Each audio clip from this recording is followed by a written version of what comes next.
नीति वचन उसके 6वें अध्याय के 7वें पद में कुछ एक बातों का उल्लेख है, और उनमें से जो पहली बात है और वो है घमंड से चढ़ी हुई आंखों से परमेश्वर घृणा करता है। और जब हम नीति वचन उसके 16वें अध्याय के 5वें पद को देखते हैं, और वहां पर लिखा है, सब मन के घमंडियों से यहोवा घृणा करता है। सब मन के घमंडियों से भी परमेश्वर घृणा करता है, कि परमेश्वर नहीं चाहता कि हम घमंड करें, क्योंकि हमारे पास जो कुछ भी है वो परमेश्वर का दिया हुआ है। हमारे पास अपना क्या है कि हम अपनी योग्यता से, अपनी शक्ति से कुछ अर्जित कर सकें। सब कुछ तो परमेश्वर देता है, और तब उसके दान पर हम अपना समझकर घमंड करें तो ये परमेश्वर नहीं चाहता। जब हम दानियल की पुस्तक में जाते हैं और वहां पर हम देखते हैं नबूकदनेस्सर राजा को, जिसको अपने सोने की बनाई हुई मूर्ति पर बहुत घमंड था, और उसने उसकी स्थापना करके सबको आदेश दिया कि उसकी पूजा करें, उसको दंडवत करें। जब सारे बाजे बजे, सबको उसके सामने झुकना होगा। लेकिन परमेश्वर के दास शद्रक, मेशक, अबेदनगो ऐसा नहीं करते। और जब राजा नबूकदनेस्सर को ये बात पता चलती है तो वो बहुत क्रोधित हो जाता है। तब नबूकदनेस्सर ने रोष और जलजलाहट में आकर आज्ञा दी कि शद्रक, मेशक, अबेदनगो को लाओ। तब वे पुरुष राजा के सामने हाजिर किए गए। नबूकदनेस्सर ने उनसे पूछा, हे शद्रक, मेशक, अबेदनगो, तुम लोग जो मेरे देवता की उपासना नहीं करते और मेरी खड़ी कराई हुई सोने की मूरत को दंडवत नहीं करते, तो क्या तुम जानबूझकर ऐसा करते हो? यदि तुम अभी तैयार हो कि जब नरसिंगे, बांसुली, वीणा, सारंगी, सितार, शहनाई आदि सब प्रकार के बाजों का शब्द सुनो और उसी क्षण गिरकर मेरी बनवाई हुई मूरत को दंडवत करो तो बचोगे, और यदि तुम दंडवत ना करो तो इसी घड़ी धधकते हुए भट्टे के बीच में डाले जाओगे। फिर ऐसा कौन देवता है जो तुमको मेरे हाथ से छुड़ा सके? यहां पर भी नबूकदनेस्सर बड़े घमंड से कह रहा है कि मैंने जो मूर्ति बनाई है उसकी आराधना तुमको करनी होगी, और यदि तुम नहीं करोगे तो मैं आग के धधकते हुए भट्टे में तुमको डलवा दूंगा, और तब ऐसा कोई देवी देवता नहीं जो तुमको मेरे हाथ से बचा सके। और घमंड से भरी हुई इस बात को परमेश्वर ने सुना। शद्रक, मेशक, अबेदनगो ने इनकार कर दिया, हम नहीं झुकेंगे, और तब राजा की आज्ञा से उनको धधकते भट्टे में डाल दिया जाता है। और जब शद्रक, मेशक, अबेदनगो उस भट्टे में डाल दिए जाते हैं, तब राजा उस दृश्य को देखकर घबरा जाता है। लिखा है, तब नबूकदनेस्सर राजा अचंभित हुआ और घबराकर उठ खड़ा हुआ।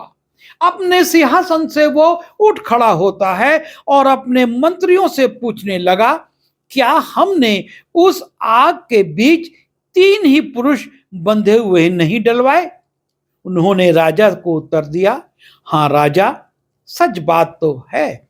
फिर उसने उनसे कहा, अब मैं देखता हूं कि 4 पुरुष आग के बीच खुले हुए टहल रहे हैं और उनको कुछ भी हानि नहीं हुई, और चौथे पुरुष का स्वरूप ईश्वर के पुत्र के सदृश है। वो जो अपनी मूर्ति पर, उस देवता पर जिसको उसने सोने से बनवाया था और मैदान में खड़ा किया था, बड़ा घमंड कर रहा था और कह रहा था कि तुमको इसके सामने झुकना होगा वरना आग में डाल दिए जाओगे। और जब शद्रक, मेशक, अबेदनगो आग में डाल दिए गए तो वो देखता है कि उनको कुछ हानि नहीं हुई। वो आग में टहल रहे हैं और उनके साथ एक व्यक्ति और है और वो परमेश्वर के पुत्र के समान है। नबूकदनेस्सर का सारा घमंड चूर चूर हो गया और उसको ये बात कहनी पड़ी।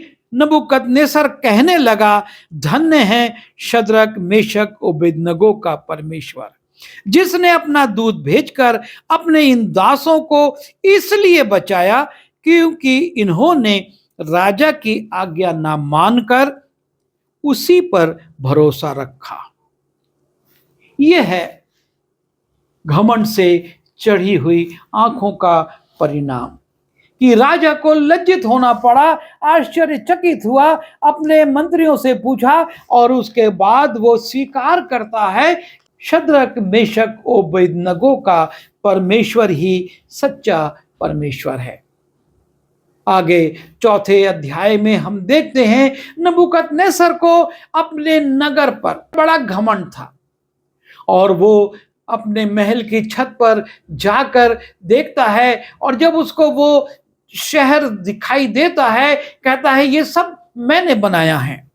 चौथे अध्याय के 28वें पद में जब वो बाबुल के राजभवन की छत पर टहल रहा था तब वो कहने लगा, क्या ये बड़ा बाबुल नहीं है जिसे मैंने ही अपने बल और सामर्थ से राजनिवास होने को और अपने प्रताप की बड़ाई के लिए बनाया है। वो इस बात के लिए घमंड कर रहा है कि ये जो बड़ा बाबुल है इसको मैंने अपनी योग्यता से अपने बल से बनवाया है।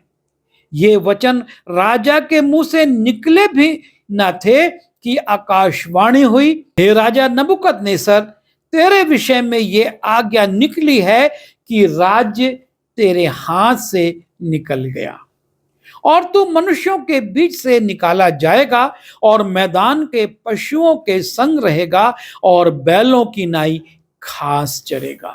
नबूकदनेस्सर घमंड कर रहा था, इतना बड़ा बाबुल, ये देश, ये प्रांत मैंने बनाया, इसमें सारी चीजें मैंने अपने प्रताप से एकत्रित करी।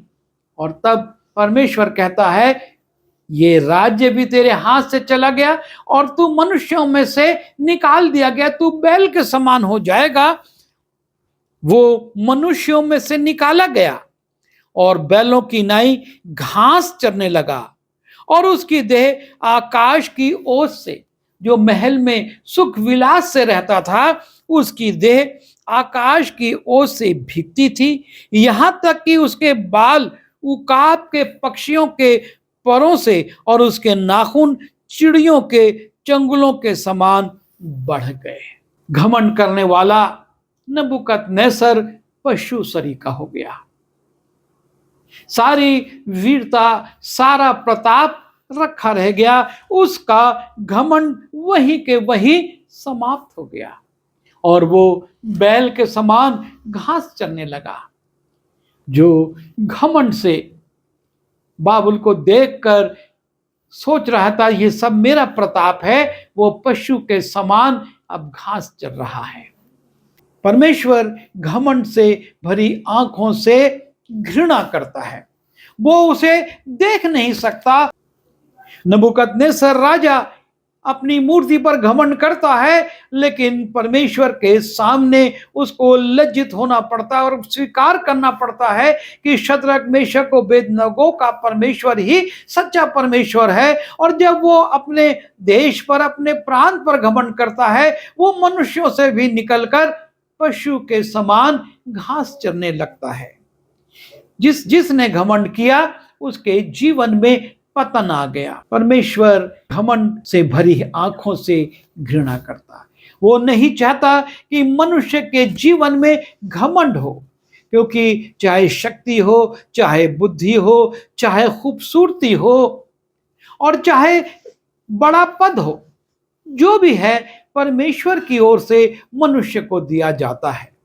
और जब मनुष्य उसे पाकर घमंड करता है, परमेश्वर इसे स्वीकार नहीं करता। परमेश्वर उसको वहां से हटा देता है, उसको गिरा देता है, उसको लज्जित होना पड़ता है। परमेश्वर आज हमसे भी यही चाहता है।